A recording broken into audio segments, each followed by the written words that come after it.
Alright guys, it is storming like crazy out here. All my power's off. Got this lamp set up. I got this video record set up.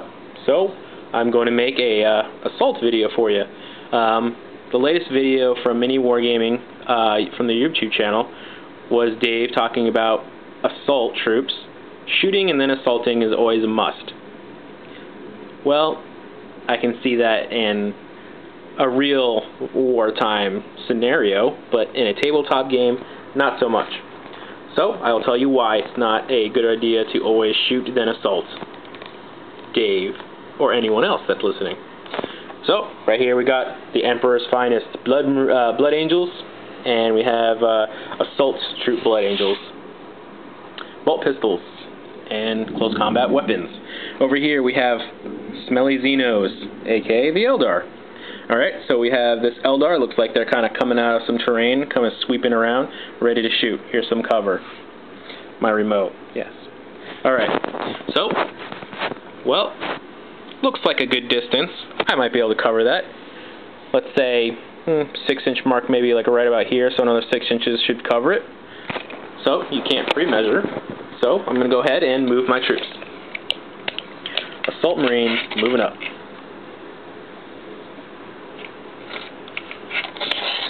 Alright, so here's the 6-inch mark right here for you guys.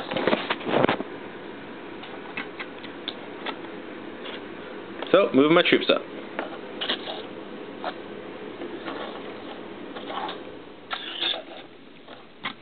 Alright, so as you can see, that should do it. I should be able to reach that, right? Here to here. It looks good. Alright, so I move my assault troops up, and we'll go with Dave's method. Always shoot and then assault. So here's the no-no.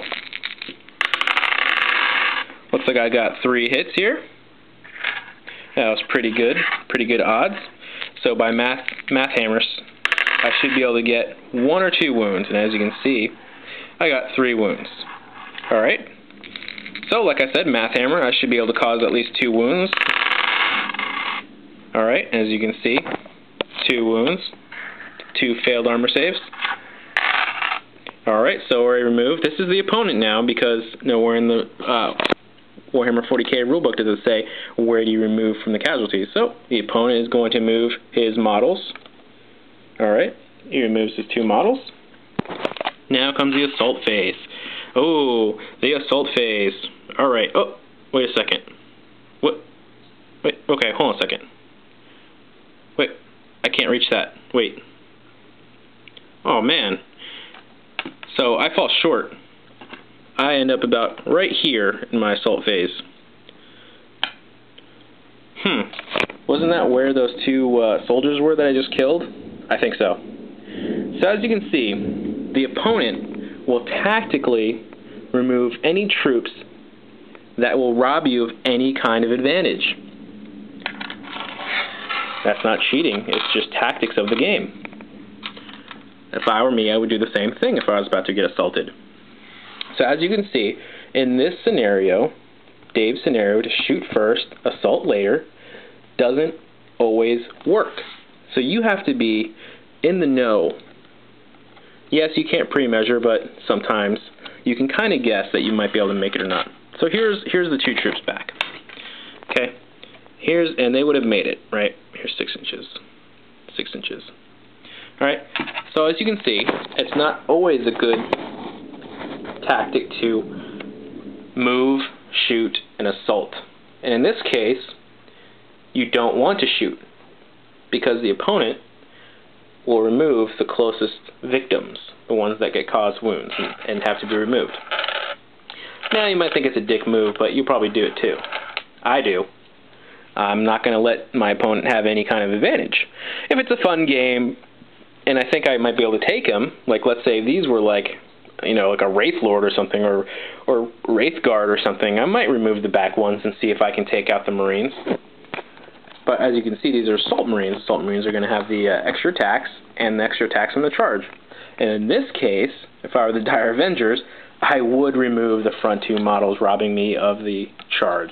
And then it would Blade Storm and kill them all. So, like I said, it's not always a good reason to assault after you shoot. Alright?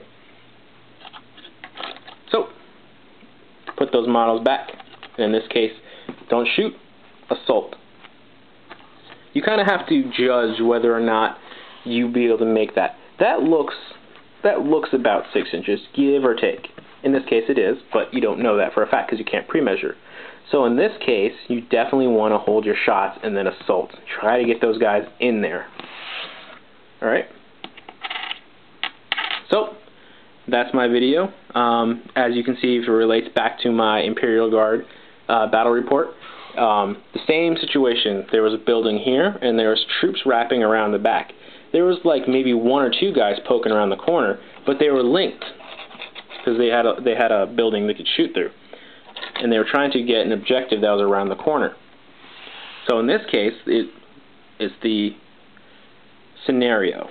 Here's Imperial Guard in my battle report, and I moved up to right about here, and that's when you make the decision, should I shoot or not? No, because he's gonna remove the models that are closest, because here comes the Assault Marines. So as you can see, it's not a good reason to shoot and then assault. So I hope you enjoyed that little video, and hopefully that gives you some more tactical advice. I will probably be making another video soon. My power seems, the storm seems to be ending, so that's good for me. So, questions, comments, maybe some comments about some tactics you would like to see. Right now I have that Q&A still up. Right now I only have two questions, and they're all about chaos. So let's try to get some more questions in there before I do a video. Alright guys.